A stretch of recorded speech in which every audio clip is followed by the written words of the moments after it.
तो आज का जो सेशन है, आज की जो क्लास है, उसमें हम इनकम टैक्स कैसे निकालते हैं उसके बारे में हम डिस्कशन करेंगे, डिटेल में डिस्कशन करेंगे। काफ़ी सारी चीज़ें आपको बताऊंगा, एग्जाम्पल भी कराऊंगा। देखते हैं कितनी बड़ी क्लास बनती है, क्योंकि अगर मैं आपको पूरा इनकम टैक्स का प्रोसीजर आज ही समझा दूँ, डिटेल में डिस्कस कर लूँ और आप उसको समझ जाएं, तो हमारी आने वाली क्लासेस बहुत ईजी हो जाएगी, बहुत आसान हो जाएगी। तो चलिए भैया डिस्कशन शुरू करते हैं। आज का डिस्कशन है इनकम टैक्स कैसे निकालें।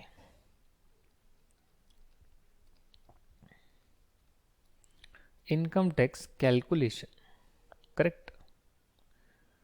ठीक है sir. Income tax calculation, India में इनकम टैक्स टोटल इनकम पर निकलता है। टोटल इनकम, वैसे तो इंग्लिश का शब्द आप बोल सकते हैं टोटल इनकम, सभी इनकम को ऐड कर दें तो टोटल इनकम होगी, बट नहीं। इनकम टैक्स एक्ट में इसकी एक निकालने की प्रक्रिया है, एक मेथड है, और उस मेथड को फॉलो कर कर जो है आप टोटल इनकम निकालते हैं। वो टोटल इनकम निकालने के बाद आप उस पर जो है इनकम टैक्स कैलकुलेट करते हैं। तो यानी कि हमें दो चीज़ सीखनी पड़ेगी। पहला कि टोटल इनकम कैसे निकालते हैं, और दूसरा इनकम टैक्स इस टोटल इनकम पर कैसे निकालते हैं। टोटल इनकम निकाल ली तो उस पर इनकम टैक्स कैसे निकालेंगे, तो ये दो चीज़ें हमें सीखनी है। अगर हम इन दो चीज़ों को अच्छे से मास्टर कर लेते हैं आज की क्लास में और नेक्स्ट क्लास में, तो आई होप जो आपका इनकम टैक्स का बेसिक है वो बेसिक आपका पूरा क्लियर हो जाएगा, और उसके बेसिस पर आप एग्जाम के कई क्वेश्चंस भी कर पाएंगे। आपको चीज़ें समझ में आने लगेगी, आपको सारे कॉन्सेप्ट क्लियर हो जाएंगे, आपको हर चैप्टर का मीनिंग पता लगेगा। जो आने वाले सेशंस में, आने वाली क्लासेस में हम जो चैप्टर्स करने वाले हैं, जो आपकी बुक में चैप्टर्स दे रखे हैं, वो सब आपको क्लियर हो जाएंगे कि भैया ये चैप्टर क्यों दे रखा है, इसमें क्या पढ़ने वाले हैं।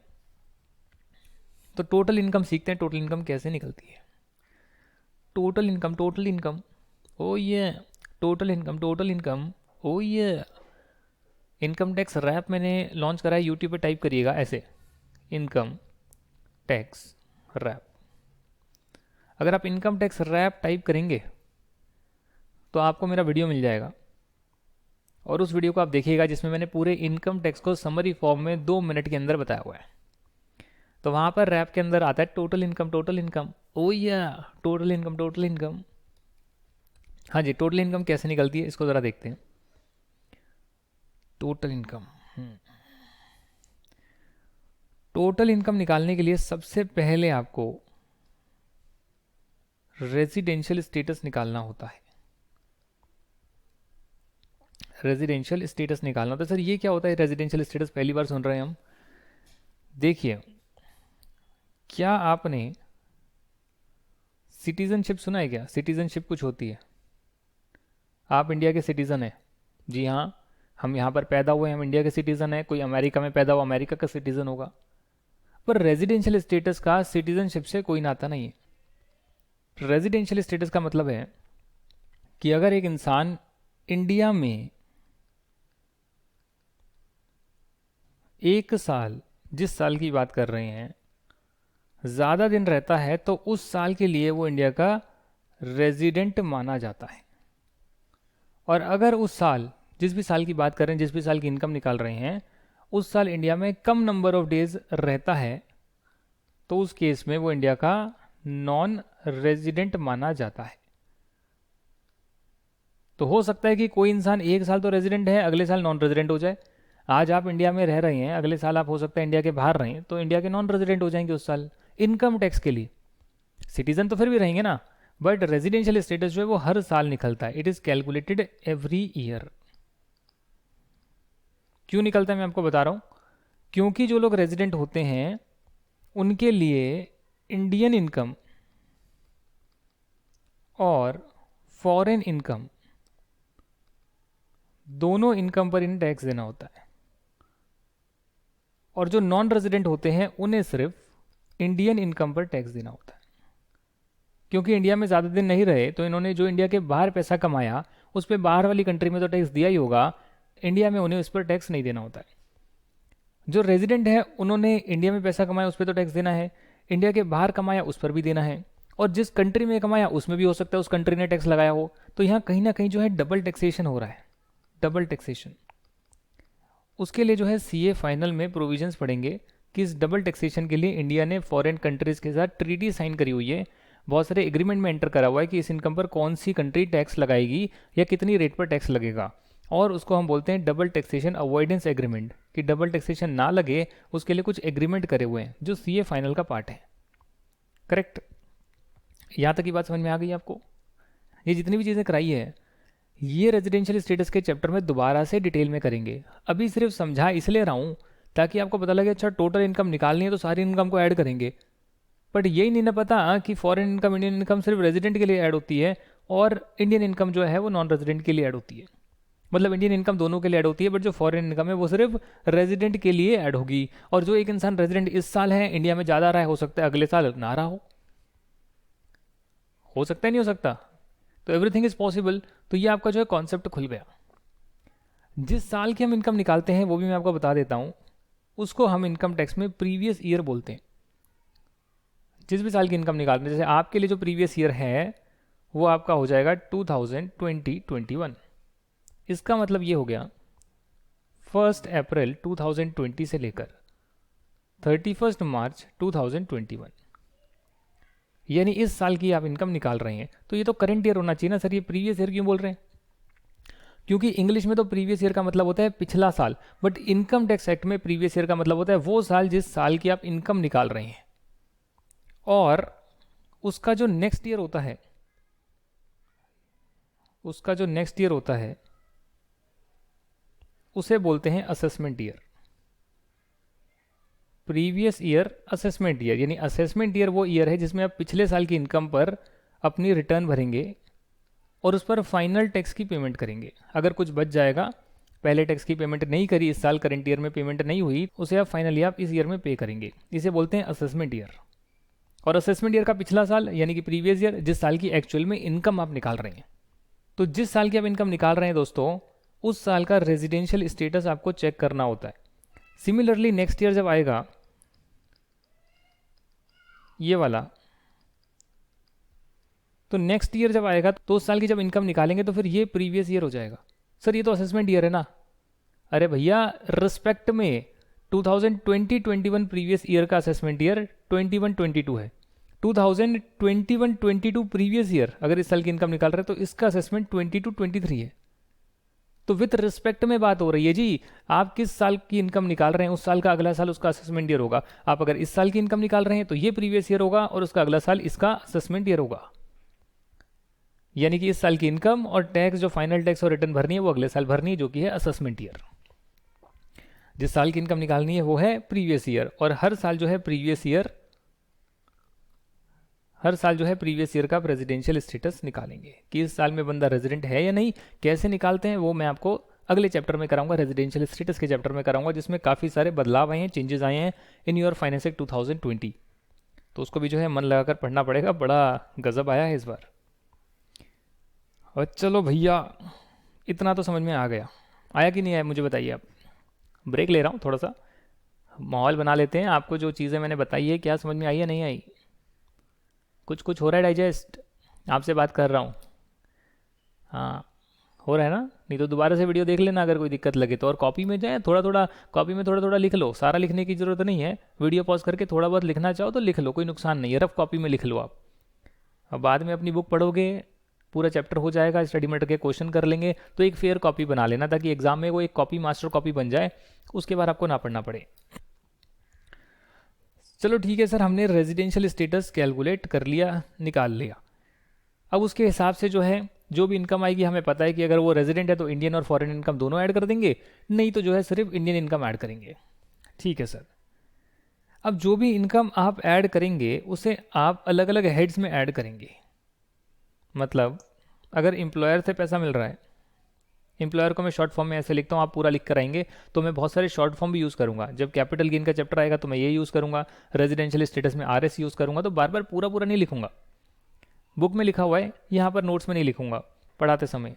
तो आप समझ जाना कि अच्छा ये शॉर्ट फॉर्म यूज़ करी जा रही है, इसका मतलब क्या है। एम्प्लॉयर से जो पैसा मिलता है एम्प्लॉई को, वो सैलरी होता है। तो अगर आपकी इनकम सैलरी की आ रही है तो उसके लिए सैलरी का चैप्टर बना हुआ है, और उस चैप्टर में सैलरी इनकम को कैसे टैक्सेबल बनाते हैं, कैसे टैक्स लगता है, वो इस चैप्टर में करवाया हुआ है। इस चैप्टर में ये भी बताया हुआ है कि जो सैलरी का पैसा आएगा, जितना भी पैसा आएगा उसको आप ऐड कर लेंगे और उसमें से जो है 50,000 रुपीज़ तक आप माइनस करेंगे। इसे बोलते हैं स्टैंडर्ड डिडक्शन। कहाँ पर करेंगे सर, ये तो हमें कुछ समझ में नहीं आ रहा, क्या ये हो रहा है, 50,000 माइनस करने होते जी। सैलरी के चैप्टर में तो पूरा करेंगे ही सैलरी कैसे निकलती है, बट क्योंकि अभी पूरा बेस बनाया जा रहा है आपका कि अच्छा ऐसे सैलरी का एक चैप्टर होता है, उसमें सारी इनकम को आप ऐड करते हैं, जो एम्प्लॉयर से अलग अलग चीज़ों की इनकम मिलती होगी ना, basic, HRA, house rent allowance जिसे बोलते हैं, डियरनेस अलाउंस बोलते हैं, कुछ आपको हो सकता है परक्यूसेट्स मिलती हो, रेंट फ्री अकोमोडेशन मिलती हो, कुछ आपको अलाउंसेस मिलते हो, children education allowance, transport allowance, convince allowance, daily allowance, कितनी सारी चीज़ें होती है भैया, gratuity, leave encashment, voluntary retirement scheme एक होती है, रिट्रेंचमेंट कंपनसेशन, लीव एनकैशमेंट होती है, छुट्टियां बच गई उसका पैसा एम्प्लॉयर से मिलता है, तो उसके कितने कंपोनेंट्स होते हैं, तो वो सभी कंपोनेंट जो एम्प्लॉयर से मिल रही हैं उसे हम यहाँ पढ़ते हैं जी, और उसमें सब कुछ ऐड कर कर जो इनकम आती है, जो भी सब कुछ ऐड करते हैं, जितना भी टैक्सेबल होता है, सारा टैक्सेबल नहीं होता, कुछ कुछ जो है एग्जेम्प्ट भी होता है, तो एग्जेम्पशन को माइनस कर लेते हैं कि अच्छा 30,000 रुपये मिल रहे हैं तो इसमें 5,000 एग्जेम्प्ट है और 25,000 जो है 25,000 टैक्सेबल होंगे, तो 25,000 को आप सैलरी में इंक्लूड करेंगे। जो जो एग्जेम्प्ट है वो कहाँ कहाँ पर कितना कितना एग्जेम्पशन दी है, कितनी कितनी दी है, वो यहाँ पर बताया हुआ है सैलरी के चैप्टर में, तो वो एग्जेम्पशन माइनस कर लेंगे, सबको ऐड कर लेंगे, सैलरी की टोटल इनकम आ जाएगी, सैलरी के पर्टिकुलर हेड की टोटल इनकम आएगी, वो वाली टोटल इनकम नहीं जिसकी हम बात कर रहे हैं, सिर्फ सैलरी वाले हेड की टोटल इनकम आ जाएगी, उसमें से आप 50,000 जो है आंख बंद करके माइनस कर सकते हैं, जिसे हम स्टैंडर्ड डिडक्शन बोलते हैं। मान लिया गया है, आपके एक्ट में बोल दिया गया है कि सैलरी कमाने के लिए जो है 50,000 का खर्चा बंदा कर सकता है, तो 50,000 का इसको माइनस करना अलाउ कर दो। इसलिए जो है स्टैंडर्ड डिडक्शन पहले आता था, फिर हट गया, फिर दोबारा आ गया, एक आध साल पहले ही आया है, तो अब जो है 50,000 माइनस करना अलाउ कर दिया गया है। बट अगर आप मुझे एक बात बताइए, अगर सैलरी इनकम किसी की 40,000 रुपये है पूरे साल की, मान लेते हैं आपका बिजनेस है बट कहीं से उसको पार्ट टाइम सैलरी मिल गई, 40,000 रुपये है, तो क्या आप यहां पर 50,000 माइनस कर सकते हैं क्या? The answer is no. पूरे इनकम टैक्स एक्ट का एग्जेम्पशन हो या डिडक्शन हो, इसका एक स्टैंडर्ड रूल याद रखना जी, हमेशा स्टैंडर्ड रूल कि जो भी इनकम है, जो भी इनकम है, जो भी इनकम है, उस इनकम से ज़्यादा ना ही आप एग्जेम्पशन ले सकते हैं और ना ही डिडक्शन ले सकते हैं। सर एग्जेम्पशन डिडक्शन का मतलब क्या है? इनकम निकालते टाइम कुछ चीज़ें टैक्सेबल ही नहीं होती, उसे एग्जेम्पशन बोलते हैं, और सब निकल जाए और निकलने के बाद उसमें से कुछ माइनस करते हैं तो उसे डिडक्शन बोलते हैं। तो दोनों ही केस में जिससे भी आप माइनस कर रहे हैं, एग्जेम्पशन या डिडक्शन है, वो जितनी इनकम है ना उससे ज़्यादा नहीं हो सकती है जी, ये स्टैंडर्ड रूल है, तो मैक्सिमम 40,000 रुपये ही अलाउ होगा। तो इसका मतलब 40,000 रुपये यहाँ पर माइनस होंगे, जो भी आपका लिमिट है उससे ज़्यादा आप माइनस नहीं कर सकते, कॉमन सेंस। तो ठीक है सर, सैलरी से एक इनकम आ सकती है, आपने हमें बताया, और कैसे निकलती है वो भी आपने थोड़ा सा एक्सप्लेन कर दिया, बेसिक आपने बता दिया सैलरी के चैप्टर में क्या क्या होगा। उसके बाद जो है सैलरी के अलावा जो है हाउस प्रॉपर्टी से इनकम आपकी आ सकती है। हाउस प्रॉपर्टी से नहीं, कैसे, घर को बेचेंगे तो इनकम आएगी क्या? The answer is no. घर से इनकम आएगी जी, रेंटल इनकम, घर से इनकम आएगी, घर से आप पैसा कमाएंगे, घर किसी को रेंट पर देंगे, उससे पैसा जनरेट करेंगे, उसे बोलते हैं हाउस प्रॉपर्टी की इनकम, रेंटल इनकम।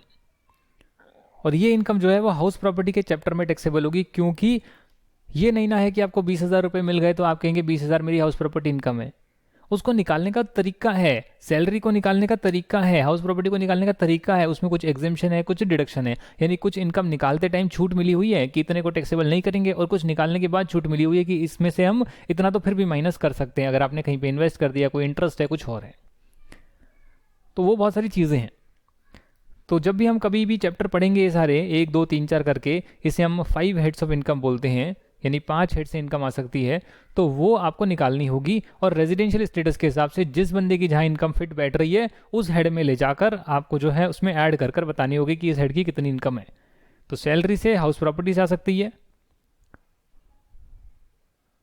बिजनेस से आ सकती है, आप हो सकता है ना कि सैलरी ना करते हो, जॉब पे ना जाते हो, profits and gains of business और profession, profits and gains of business और प्रोफेशन, यानी प्रोफेशन हो सकता है सीए की प्रैक्टिस, डॉक्टर की प्रैक्टिस, लॉयर की प्रैक्टिस हो सकती है, कोई फर्म खोल सकते हो या कोई बिजनेस कर सकते हो, कुछ सामान बेच सकते हो या कोई और बिजनेस कर सकते हो। तो बिजनेस और प्रोफेशन से इनकम जो आती है वो पीजीबीवी में टैक्सेबल हो जाती है।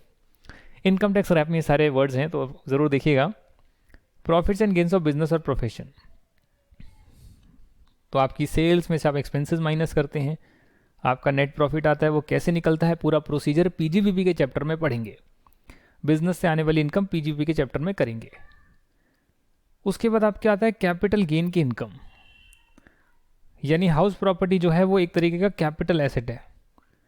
वैसे ही आपके बहुत सारे और कैपिटल एसेट होते हैं, गोल्ड, ज्वेलरी, शेयर मार्केट में जो स्टॉक होता है या फिर जो शेयर्स होते हैं आपके जो हम कहते हैं, या फिर कोई लैंड होता है, ये सब आपके कैपिटल एसेट होते हैं जो हम कैपिटल गेन में जानेंगे। डेफिनेटली वो चैप्टर करेंगे कि कैपिटल एसेट क्या होता है। कैपिटल एसेट को बेचने से कैपिटल गेन आता है। तो यानी हाउस प्रॉपर्टी से रेंटल आ रहा है तब क्या हो गया, वो आपका हाउस प्रॉपर्टी इनकम, और हाउस प्रॉपर्टी को बेचकर पैसा कमा लिया, वो क्या हो गया, कैपिटल गेन। इकट्ठे गेन आ गया ना सर, तो कैपिटल गेन हो गया। तो वो यहाँ पर टैक्सेबल होगा आपका। उसको निकालने का तरीका कैपिटल गेन के चैप्टर में हम करेंगे कि कैसे आप सेल्स में से कॉस्ट माइनस करते हैं और कैपिटल गेन निकालते हैं। अब कोई कहेगा सर हो सकता है ना इन चारों हेड के अलावा कहीं और से भी इनकम आती हो सकता है कि मेरी सैलरी इनकम ना हो, मैं हाउस प्रॉपर्टी को रेंटल से पैसा ना कमाता हूँ, हाउस प्रॉपर्टी को बेचकर पैसा ना कमाता हूँ, बिजनेस में करता नहीं हूँ, फिर भी मेरी इनकम आ रही है। हो सकता है ना फिर भी इनकम आ रही है। उसके लिए एक अलग हेड बनाया, master head, income from other sources. जो इनकम 4 हेड में नहीं आती है वो इनकम फ्रॉम अदर सोर्सेज कहलाती है। सब इनकम टैक्स रैप की लाइनें हैं ये, 3 मिनट में पूरा इनकम टैक्स ज़रूर देखिएगा। तो वो सारी की सारी इनकम फ्रॉम अदर सोर्सेज बन जाती है। तो यानी कि अब कोई भी इनकम आए, पहले रेजिडेंशियल स्टेटस देख लो उस बंदे का, या जो भी आप जिसकी भी टैक्सेबिलिटी निकाल रहे हैं, कंपनी का या कोई भी है। टैक्स तो सभी को देना होता है, कंपनियां भी देती है, आप लोग भी देते हैं, इंडिविजुअल भी देते हैं, सैलरीड एम्प्लॉय वो भी देगा, कोई बिजनेस कर रहा है वो भी देगा। और किसी को इन चारों के अलावा इनकम आ रही है, जैसे कि फिक्स डिपॉजिट का इंटरेस्ट नहीं आ सकता क्या?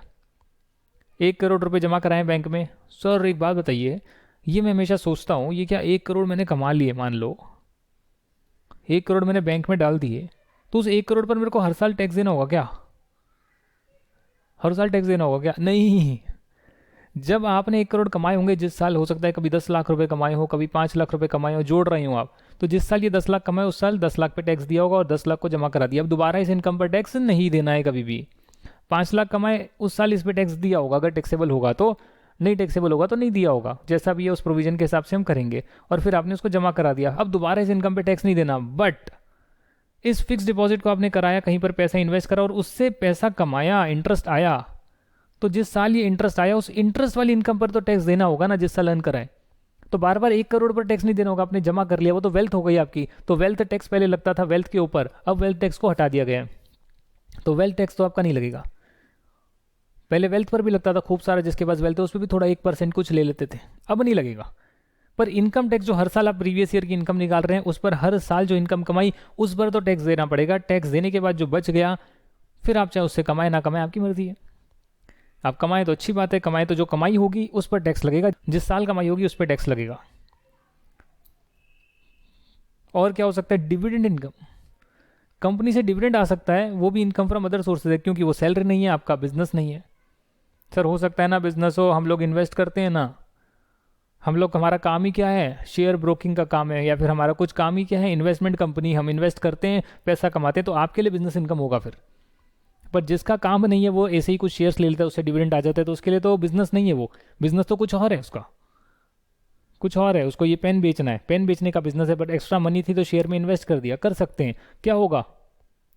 कुछ नहीं होगा, उससे जो डिविडेंड आएगा वो उनकी इनकम फ्रॉम अदर सोर्सेज होगी, क्योंकि वो उनका बिजनेस नहीं है। यहाँ तक की बात तो क्लियर हो गई सर, कि आपको सबसे पहले रेजिडेंशियल स्टेटस निकालना है और उसके बेसिस पर कौन सी इनकम है, अगर टैक्सेबल होगी तो कौन से हेड में टैक्सेबल होने वाली है, उस हेड के हिसाब से, उस हेड के प्रोविजन के हिसाब से आपको हर हेड की इनकम निकालनी है, एक पर्टिकुलर व्यक्ति की या कंपनी की या फर्म की, किसी की भी। अब एक और कॉन्सेप्ट आपको मैं बता रहा हूँ, इतना काम आपने कर लिया तो उसके बाद, जो कि हम डेफिनेटली सबका एक एक बहुत बहुत बड़ा चैप्टर है, उसके बाद क्लबिंग ऑफ इनकम के कुछ प्रोविजंस हैं। मतलब इसका मतलब ये है कि मान लेते हैं आप बड़े चालाक निकल गए, आप कह रहे हैं यार ये देखो मैंने घर लिया है, ये मैंने घर लिया है, अब इस घर को मैंने रेंट पर चढ़ा दिया है। हाँ जी सर, सही बात है। अब इस रेंट से पैसा आएगा? जी हाँ आएगा। तो मिस्टर एक्स कह रही हैं कि सर ये पैसा जो है ना 2 लाख रुपए का, ये मेरी इनकम मानी जाएगी हाउस प्रॉपर्टी के चैप्टर में, और इस पर मुझे टैक्स देना पड़ेगा। एक काम करता हूँ, ये घर जो है मैं अपने वाइफ को ट्रांसफ़र कर देता हूँ। एक ही बात है, मेरे पास रहे वाइफ के नाम पर है, क्या फ़र्क पड़ना है। वाइफ वैसे भी अभी कोई काम कर नहीं रही है, मतलब हाउस वाइफ है, तो उसके नाम पर जो है ट्रांसफ़र कर देता हूँ। ठीक है सर, उसके नाम पे ट्रांसफ़र कर देते हैं, बहुत बढ़िया बात है। अब भैया घर की ओनर कौन है? वाइफ है। तो जो रेंट आएगा वो तो वाइफ के लिए टैक्सेबल होगा। इनकम टैक्स डिपार्टमेंट बोलता है रुको भैया रुको, जब ये आपने घर वाइफ को दिया तो क्या बदले में पैसे लिए थे? नहीं साहब, नहीं लिए थे, थोड़े बहुत ही लिए थे, जो इसकी एक्चुअल वैल्यू थी उतना नहीं लिया, क्योंकि मैं चाहता था कि मैं घर तो वाइफ को दे दूं, बदले में पैसे ना लूं, ताकि ओनरशिप चेंज होने से जो इनकम आए वो वाइफ के लिए टैक्सेबल हो। और हर बंदे के लिए 2.5 लाख तक तो इनकम पर टैक्स लगता ही नहीं है, 0 to 2.5 लाख तक टैक्स लगता ही नहीं है। तो मैंने कहीं ना कहीं अपना टैक्स कम कर लिया इस प्रोविजन के माध्यम से, एक मैकेनिज्म के माध्यम से। डिपार्टमेंट कहता है क्लबिंग ऑफ इनकम के चैप्टर में नहीं चलेगा, ये जो इनकम है ये आप ही की इनकम में क्लब होगी, और उसी हेड में क्लब होगी जिस हेड में वाइफ के लिए क्लब होनी चाहिए थी, क्योंकि वाइफ ओनर है तो हाउस प्रॉपर्टी की इनकम वाइफ के लिए माननी चाहिए थी। बट क्योंकि आपने ऐसे जानबूझ के ये तरीका अपनाया है टैक्स बचाने का, जो कि सही नहीं है। अगर वाइफ ने खरीदा है, आपको पूरे पैसे दिए हैं घर के, और फिर अपनी ओनरशिप लिए, तब तो दिक्कत ही नहीं है, बट एडिक्वेट कंसिडरेशन नहीं है। चालाकी आपने करने की कोशिश करी है, जो हम क्लबिंग ऑफ इनकम के चैप्टर में फिर यही चीज़ पढ़ेंगे दोबारा से डिटेल में, तो वो काम नहीं चलेगा, आप ही के लिए टैक्सेबल होगी। इसे बोलते हैं clubbing of income. Same head में क्लब होगी जिस हेड में वाइफ के लिए क्लब होती है, पहले वैसे ही निकालो जैसे निकलती है वाइफ के लिए, बट ऐड उसे कर दो मिस्टर एक्स के लिए। सिमिलरली माइनर सन हो सकते हैं, माइनर डॉटर हो सकती है। तो बच्चों की जो इनकम होती है वो उनके पेरेंट की इनकम में ऐड होती है। बच्चों की इनकम पेरेंट्स की इनकम में ऐड होती है, क्योंकि बच्चे जो हैं अलग से पैसा नहीं कमा सकते। आपने क्या करा, आपने खुद जो है ना अपना घर बच्चे के नाम कर दिया, या फिर आपने क्या किया, कुछ फिक्स डिपॉजिट जो है बच्चे के नाम करवा दी। अब उस पर जो है इंटरेस्ट है, आप कह रहे हैं भैया ये मेरे लिए नहीं है तो बच्चों के लिए टैक्सेबल होगा। भैया नहीं, आप ही के लिए टैक्सेबल होगा, और उस पेरेंट की इनकम में टैक्सेबल होगा जिस पेरेंट की इनकम ज़्यादा है, जिस पेरेंट की इनकम ज़्यादा है उस पेरेंट की इनकम में बच्चों ने जो कमाया है, बच्चों को जो अर्निंग आई है, जो उनके स्किल से नहीं आई है, उनकी मेहनत से नहीं आई है, वो तो ऐसी बस इनकम आ गई, तो वो पेरेंट्स की इनकम में ऐड हो जाएगी। हालांकि जब ऐड होगी तो हमारा सेक्शन कहता है, सेक्शन नंबर है 10, और 10 जो है एक एग्जिम्पशन का सेक्शन है। जैसे सेक्शन नंबर 2 मैंने आपको बताया डेफिनेशन का सेक्शन है, वैसे ही सेक्शन नंबर 10 एग्जिम्पशन का सेक्शन है। क्लॉज 32, क्लॉज ब्रैकेट में सब सेक्शन बोल लो, क्लॉज बोल लो, कई लोग क्लॉजेस बोलते हैं। उसमें दे रखा है कि भैया आप जो है ऐड करेंगे ना अपने एक पर चाइल्ड, जो भी पर चाइल्ड की इनकम आप ऐड कर रहे हैं, जो उसके लिए टैक्सेबल नहीं होगी क्योंकि उसने अपनी मेहनत से नहीं कमाया, बल्कि आपके लिए टैक्सेबल होगी, पेरेंट्स की इनकम में ऐड होगी, जिसे क्लबिंग बोलते हैं। उस केस में आप 1500 रुपये जो है माइनस कर सकते हैं, 1500 रुपये माइनस कर सकते हैं पर चाइल्ड। तो 2 बच्चे हैं, एक की इनकम है 40,000, एफडी से आ रही है, कहीं से भी आ रही है, उसकी मेहनत से तो आ नहीं रही। दूसरे की 50,000, पर चाइल्ड 1500 रुपये माइनस कर सकते हैं, और बाकी जो है आपके लिए टैक्सेबल होगा किस पेरेंट की इनकम में, जिसकी इनकम ज़्यादा है उसकी इनकम में ऐड हो जाएगा। बट यदि माइनर सन और डॉटर अपने स्किल से पैसा कमा रहे हैं, केबीसी जूनियर, या फिर मैं पहले लिखने वाला था India's got talent, India's got talent. अच्छा और बताओ, और बताओ, सुपर डांसर, हम हैं सुपर डांसर, ओ ये क्या होता है इन शोज़ में, क्या होता है, बच्चे परफॉर्म करते हैं, अपनी मेहनत से टैलेंट दिखाते हैं, शो में पॉपुलर होने के बाद और जगह भी शोज़ करते हैं, बच्चों को पैसे मिलते हैं, चेक मिलता है, कैश मिलता है, पैसा मिलता है, पैसा कमाते हैं, अपने टैलेंट से पैसा कमाते हैं जी। क्या ये वो एक लेबर वर्क कर रहे हैं? क्या नहीं, इसे लेबर वर्क की कैटेगरी में नहीं डाला। जैसे बोलते हैं ना 14 साल तक जो है आप काम नहीं करा सकते बच्चों से, बट ये अपने टैलेंट के हुनर के बेस पर कहीं मैंने प्राइजेस वगैरह मिल रहे हैं तो प्राइज वगैरह जीत सकते हैं, वो भी इनकी इनकम है, बट इनकी मेहनत से वो इनकम कमाई गई है। तो ये जो इनकम है ये माइनर के लिए ही टैक्सेबल होती है।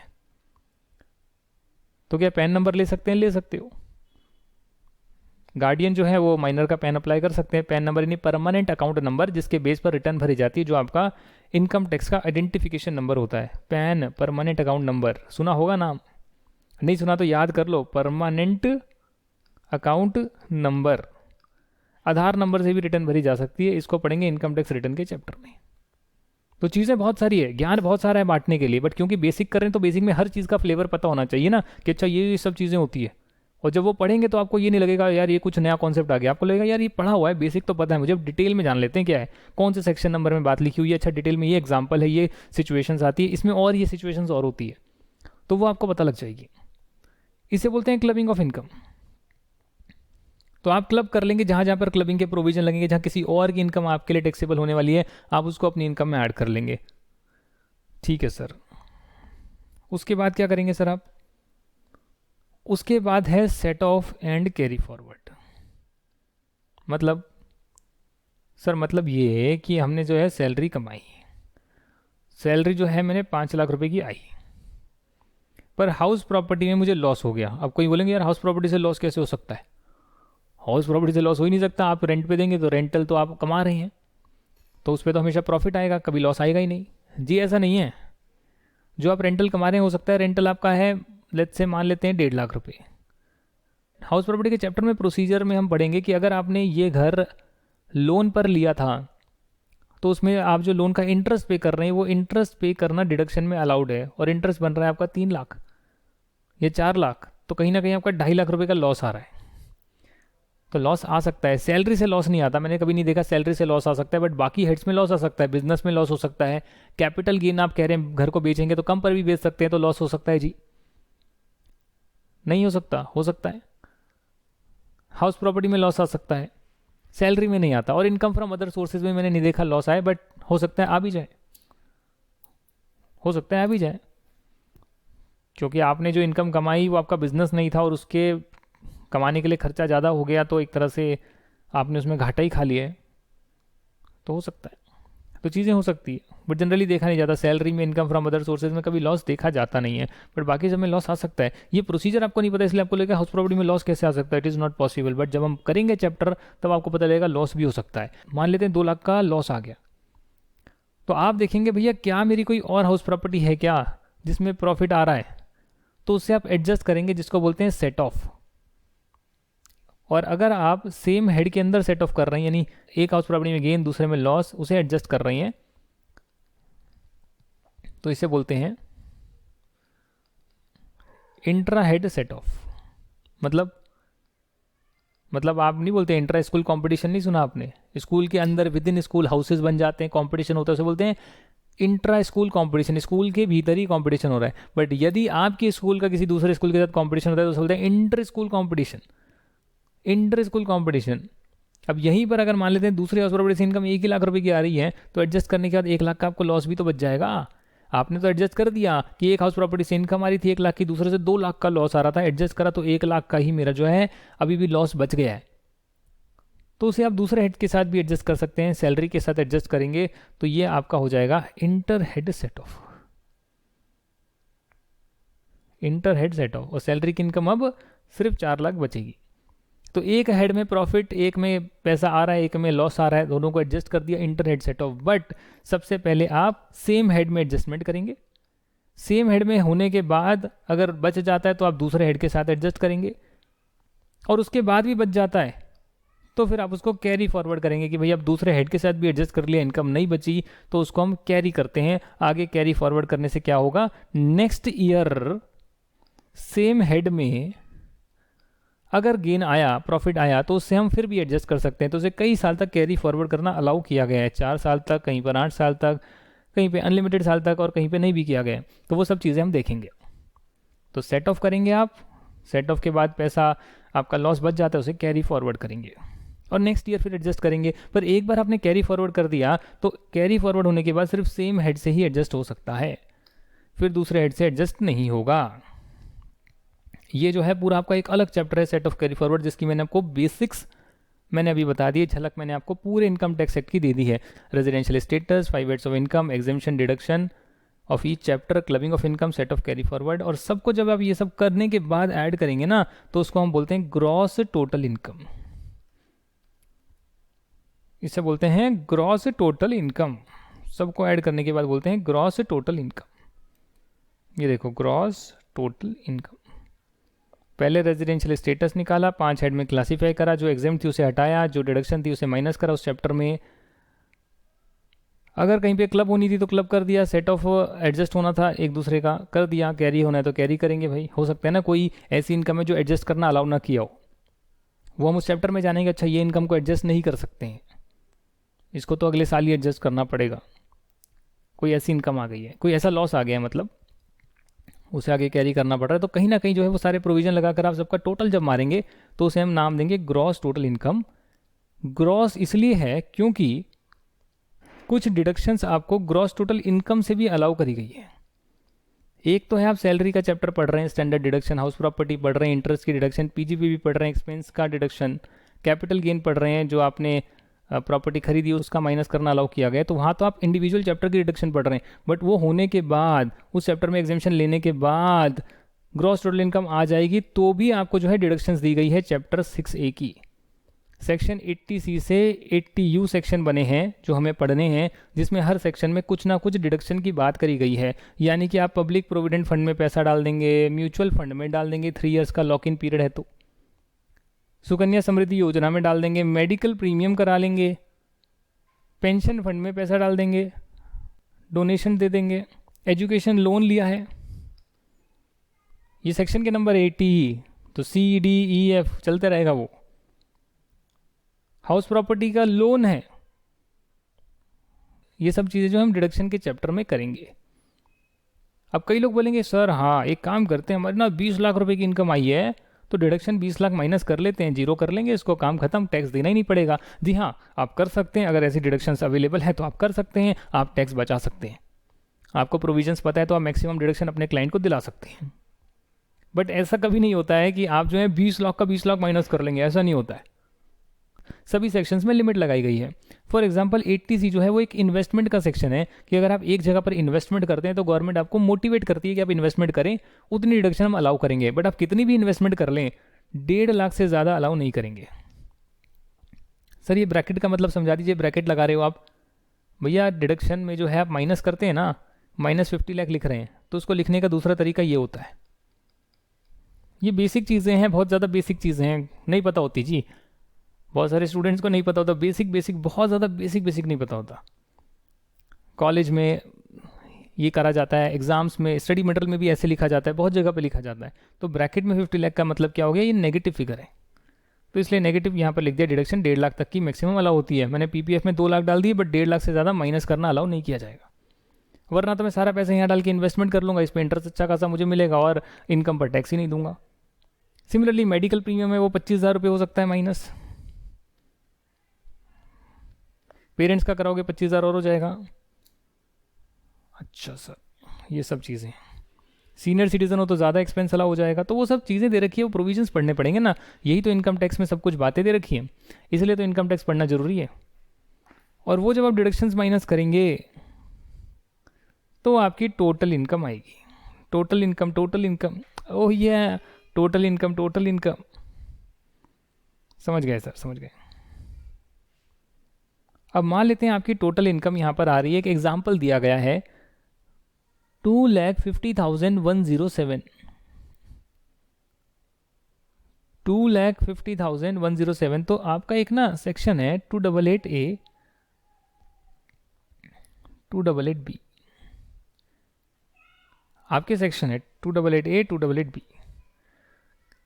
वो सेक्शन क्या बोलते हैं, वो ये कहते हैं कि जब भी आपका ये यहाँ पर आएगा कोई भी नंबर, टोटल इनकम जब आप निकालेंगे, हर हेड की तो इनकम आपने निकाल ही ली है ना सर, उसके बाद सब कुछ आपने कर दिया, ऐड वैड कर दिया, डिडक्शन जो लेनी थी ले ली, ग्रॉस टोटल इनकम से टोटल इनकम आ गई आपकी। तो इसे आप जो है नियरेस्ट मल्टीपल ऑफ 10 में राउंड ऑफ करने के बाद जो है टोटल इनकम को लिखेंगे, राउंड ऑफ कर देंगे। सर हमने तो अभी तक सुना है राउंड ऑफ जो होता है वो ऐसे होता है, हमने राउंड ऑफ ऐसे सुना है, मैं बताता हूँ आपने कैसे सुना है। ऐसे सुना है हमने 1 लाख जो भी है 7.58, तो इसे हम बोलेंगे 10008, 1 2 3 4 अच्छा 1 0 और लगा देते हैं। हमने तो राउंड ऑफ सुना है, तो ये है राउंड ऑफ टू नियरेस्ट रुपी। ₹1 में नियरेस्ट राउंड ऑफ करने के 7 को 8 बना दिया। बट अगर मैं इसको बोलूँ राउंड ऑफ करना है to the nearest multiple of 10, तो 5 है या 5 से ज़्यादा है, लास्ट में 5 है या 5 से ज़्यादा है, तो उसको अपर राउंड ऑफ करेंगे 100,010।